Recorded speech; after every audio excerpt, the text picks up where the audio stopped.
আমি জোর করতে পারি না, বিষয়টি এমন না। আমি আসলে কারোর ওপর জোর প্রয়োগ করতে চাই না। কারো যদি ইচ্ছে হয় তবে সে আমায় ভালোবাসবে, আর যদি ইচ্ছে না হয় তবে তার আমায় ভালোবাসার কোনো প্রয়োজন নাই।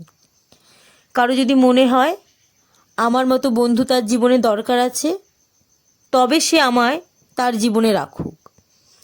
আর যদি তার মনে হয় আমায় ছাড়া তার চলে যাবে, তবে সে আমায় ভুলে থাকুক। জোর করে আসলে কখনো কারো আপন হওয়া যায় না।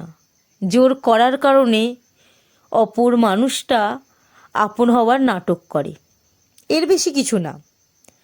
কি দরকার আছে জীবনে নাটকীয়তা বাড়ানোর? যদি কেউ আমায় ছাড়া ভালো থাকে, আমিও তাকে ছাড়া ভালো থাকা শিখে যাব।